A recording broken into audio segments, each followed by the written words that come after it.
روز نئے نئے بیانات کے لیے میرے چینل کو سبسکرائب کریں، ساتھ میں بیل آئیکن پہ بھی کلک کریں تاکہ میری آنے والی ہر نئی ویڈیو کی اپڈیٹ آپ کو مل جائے۔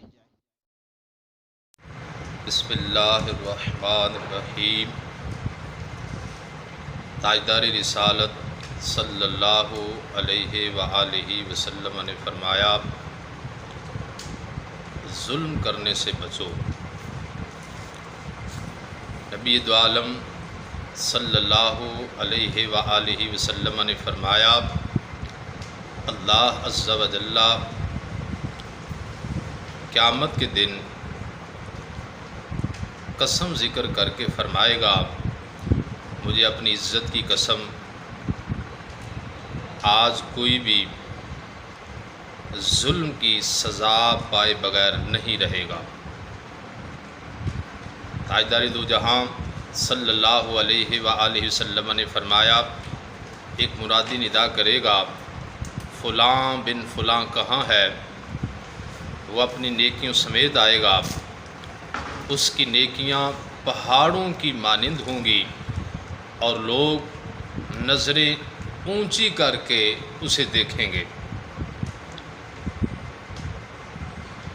تاجدار دو جہاں صلی اللہ علیہ وآلہ وسلم نے فرمایا، حتیٰ کہ وہ اللہ عز و جل کی بارگاہ میں کھڑا ہو جائے گا، پھر منادی ندا کرے گا کہ جس کے حقوق اس کے ذمہ ہیں یا اس نے جس پر ظلم کیا وہ اپنا بدلہ لے لے۔ اللہ اکبر۔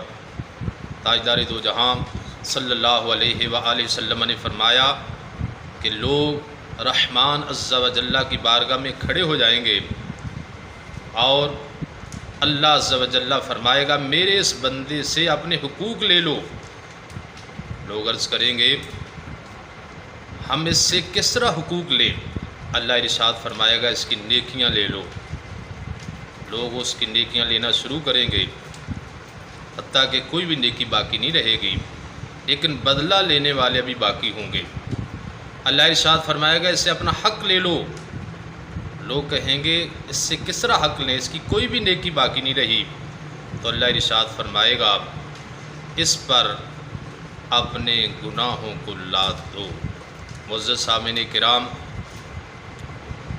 ہمیں ظلم کرنے سے اجتناب کرنا ہے۔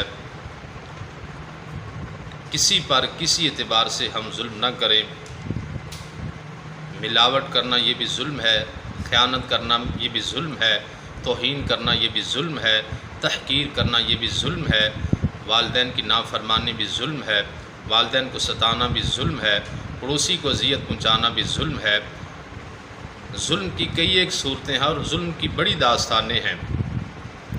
ظالم مجرم ہے، ظالم رحمت خداوندی سے دور ہے، اور مظلوم کو اللہ تعالیٰ کی حمایت حاصل ہے۔ نہ صاحب اقتدار لوگ ظلم کریں، نہ صاحب مال لوگ ظلم کریں، اپنے ماتحتوں پر بھی ظلم نہ کیا جائے۔ نہ اولاد والدین پر ظلم کرے، نہ والدین اولاد پر ظلم کرے، نہ پڑوسی پر ظلم کرے، نہ دوست پر ظلم کرے، اور نہ رشتہ دار پر ظلم کرے۔ اللہ تعالیٰ ہم سب کو ظلم کرنے سے محفوظ فرمائے، اور اللہ رب کائنات مظلوم کا ساتھی اور حمایتی بنائے۔ آمین بجاہ النبی الامین صلی اللہ علیہ وآلہ وسلم۔